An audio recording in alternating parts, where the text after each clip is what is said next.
So Shane here at Kambachu. I've just, in an earlier video I was expressing how I believe I have probably about 10% of the browse in this paddock for my sheep that's required. So what I've just done in here is I'm planting more pigeon pea. So I've pruned this row of trees, and the prunings have gone on top of pigeon pea seed. So I've planted pigeon pea seed and trimmed the existing row of trees and thrown all the tops on top of the pigeon pea. That creates a kind of a mulch, a protection for them as they come up. And I believe I can provide a level of protection for them from the sheep when the sheep come in here by throwing all these sticks on top and letting them grow up out of the sticks. But you can see in here, like the trees that are in this paddock, it's a lot of trees. There was a lot of pigeon pea in here, and they've just demolished it. They've just absolutely got amongst the pigeon pea and pulled it down and eaten it. And so here's one over here.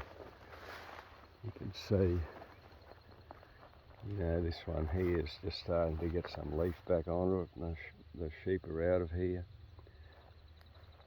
Here's another quite a bit bigger one here, and they've laid some of the branches on the ground and completely stripped them. But they've got this one, they've taken this one right to the top, so they've figured out how to push these things down and browse them. And so in here we've got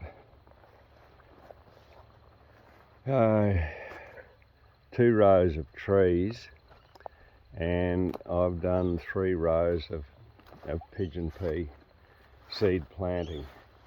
So pruned these 2 rows of trees, chucked all the tops out, all the prunings out onto rows of pigeon pea seed. So we've got not far between the tree rows and the pigeon pea, probably a metre or so, 1.5 metres. So this is going to be, I've consigned this area now to totally no machinery. All the management will be done in here with livestock and with hand tools. So most of this pruning was done either with a silky pruning saw or with a battery powered pole saw, a little Husqvarna.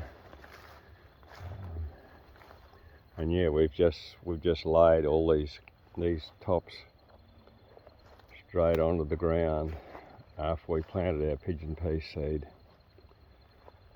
So there you have it. That's my learnings. My sheep are teaching me a hell of a lot about the need for browse.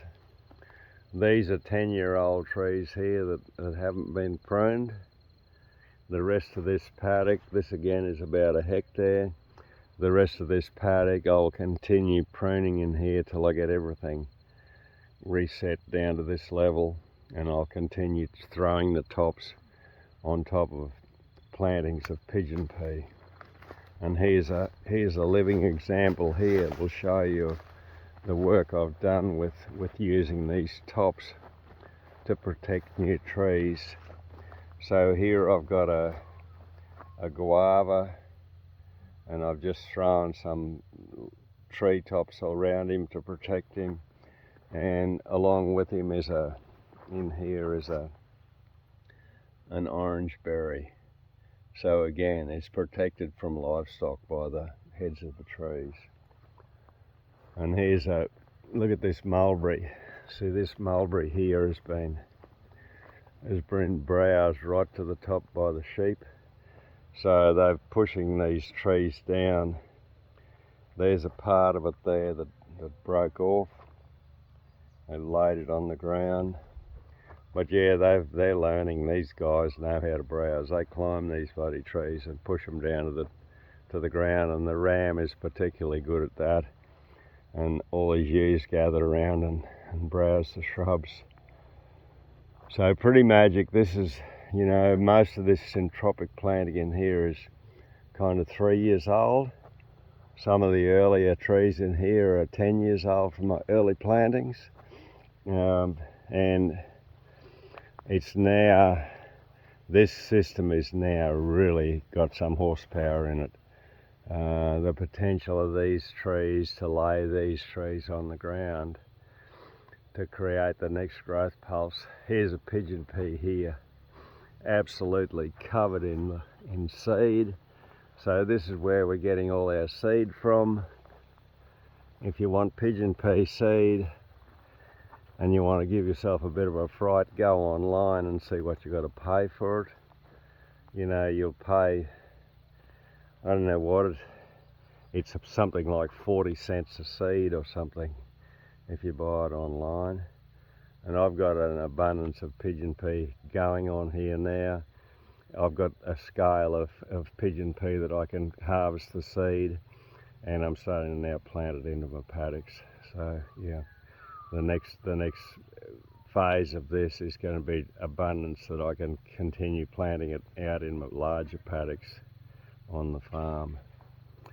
So yeah, that's a kind of a short video that became quite long of what's going on here in this system that I believe now is just starting to pump. I think it's doing a really good job on the likes of the mangoes and the citrus, and I think that we're not too far in this system off where it'll actually support bananas.